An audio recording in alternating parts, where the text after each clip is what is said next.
Gajalu,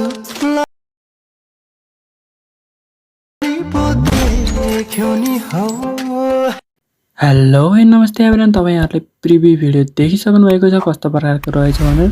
आजको video चाहिँ यसैलाई बनाउन सिकाउँछु मैले सजिलोसँग। त्यसको लागि क्यापकटमा गएर न्यू प्रोजेक्टमा क्लिक गर्नुस्। त्यसपछि तपाईले आफ्नो या जसको बनाउन चाहनुहुन्छ त्यसको 12 वटा फोटो आवश्यक पर्दछ। तपाईले 12 वटा फोटो सिलेक्ट गर्नुस्।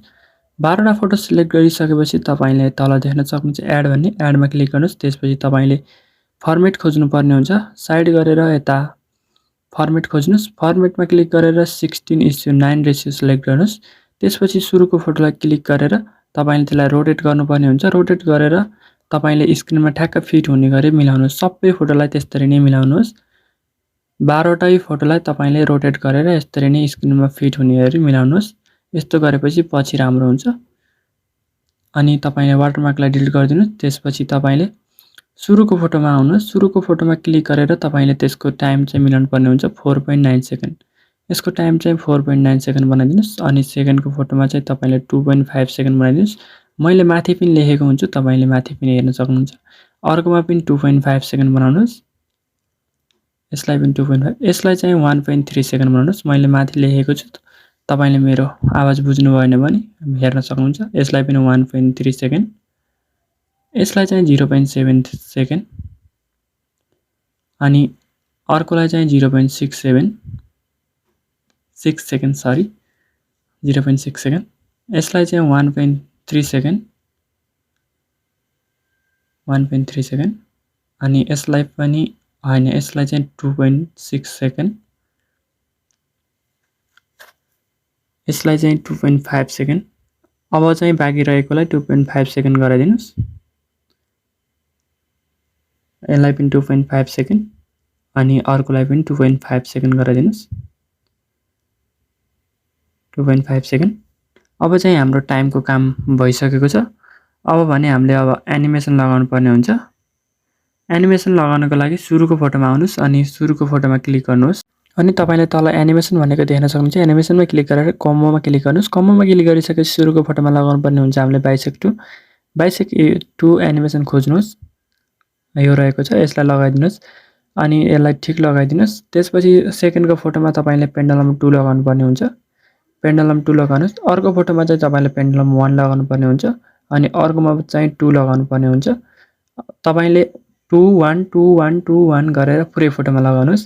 12 वटा फोटो मध्ये सुरुको फोटोमा बाइसेक्ट 2 लगाउनुस्। सेकेन्डकोमा पेन्डुलम 2 लगाउनुस्। त्यसरी नै अनि त्यसपछि 1 लगाउनुस्, त्यसपछि 2 लगाउनुस्, त्यसपछि 1, त्यसपछि 2 गर्दै लगाउनुस्। सबैमा हेर्न सक्नुहुन्छ मैले त्यसरी नै लगाएको छु। 2 लगाउनुस्। यसमा चाहिँ 1 लगाउनुस्। यसमा चाहिँ 2 लगाउनुस्। यसरी नै एनिमेसनको काम सकिसकेको छ। अब पनि एकचोटी राम्ररी हेर्नुस्, कहीं बिग्रेको छ भने मिलाउनु पर्ने हुन्छ।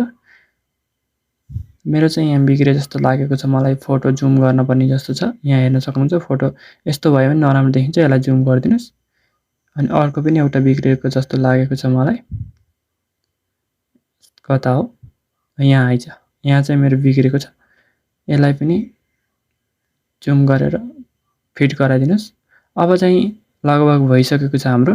अब चाहिँ हामीले अब यसमा इफेक्ट लगाउनु पर्ने हुन्छ। इफेक्ट लगाउनको लागि सुरुमा आउनुस् र इफेक्टमा क्लिक गर्नुस् र भिडियो इफेक्टमा क्लिक गर्नुस्। त्यसपछि तपाईले साइडमा गर्नुभयो भने तपाईले डिटेल्स भन्ने देख्न सक्नुहुन्छ। डिटेल्समा क्लिक गर्नुस्। त्यसपछि तपाईले चाहिँ यहाँ जुन मन पर्छ त्यही लगाउन सक्नुहुन्छ। म भने मेटेरियल लगाउँछु, तपाईले मन परेको लगाउन सक्नुहुन्छ। यो लगाउँदा चाहिँ राम्रो देखिन्छ, त्यही भएर मैले यही लगाएको छु। त्यसपछि तपाईले सुरुको फोटोको बराबर लिएर आउनुस्। त्यसलाई बराबर लिएर आएपछि त्यसलाई कपी गर्नुस्। यसैलाई कपी गर्नुस्। अब चाहिँ यसैलाई कपी गरेर अर्को फोटोको बराबर गराइदिनुस्।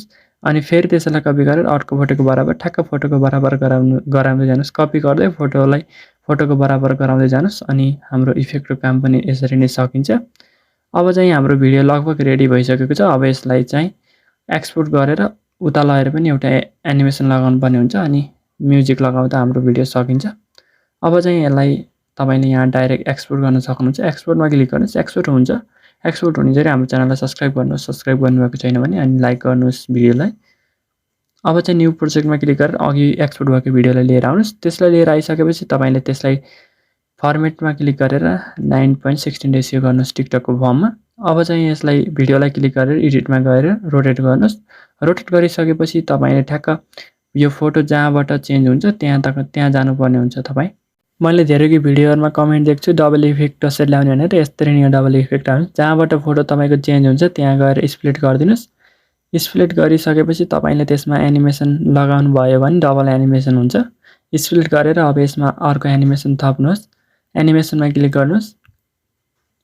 एनिमेसनमा क्लिक गरिसकेपछि तपाईँले कम्बोमा क्लिक गर्नुहोस्। कम्बोमा क्लिक गरेपछि त्यहाँ देख्न सक्नुहुन्छ से इन भनेर लेखेको एउटा एनिमेसन छ, त्यो लगाउनुहोस् यो भिडियोको लागि चाहिँ। यसरी नै डबल इफेक्ट लगाउन सक्नुहुन्छ। सबै फोटोमा पनि तपाईँले लगाउन सक्नुहुन्छ। सबै फोटोमा लगाउनु भयो भने झनै राम्रो देखिन्छ, नलगाए पनि केही हुँदैन। अब चाहिँ तपाईँले अडियो लगाउनको लागि एड अडियोमा क्लिक गर्नुहोस्। त्यसपछि मैले तपाईँलाई डिस्क्रिप्सनमा एउटा अडियोको लिङ्क दिनेछु, म्युजिक लिङ्क भनेर। त्यसलाई डाउनलोड गर्नुहोस्। त्यसपछि त्यसलाई एड गर्नुहोस्। एड गरिसकेपछि हेर्न सक्नुहुन्छ पुरा भिडियो कस्तो भएको छ भनेर। कहीँ बिग्रेको छ भने मिलाउन सक्नुहुन्छ। यसरी नै गराउनु भयो भने त कहीँ बिग्रिँदैन। राम्रोसँग सिकाएको छु। तपाईँले यो भिडियो पुरा हेर्नुभएको छ भने बिग्रिँदैन, पुरा हेर्नुभएको छैन स्किप गरेर हेर्नुभएको छ भने पक्कै पनि बिग्रिन्छ। तपाईँले यस्तै भिडियोहरू बनाउन मन लाग्छ भने तपाईँले हाम्रो च्यानललाई सब्स्क्राइब गर्नुपर्ने हुन्छ। अनि यो वाटरमार्कलाई चाहिँ डिलिट गर्नुपर्ने हुन्छ। डिलिट गर्नुहोस्। अनि हाम्रो भिडियोलाई अहिलेसम्म लाइक पनि गर्नुभएको छैन भने लाइक पनि गर्नुहोस्। र अब चाहिँ तपाईँले एक्सपोर्ट गर्न सक्नुहुन्छ। एक्सपोर्ट गरेर जहाँ पनि राख्न सक्नुहुन्छ।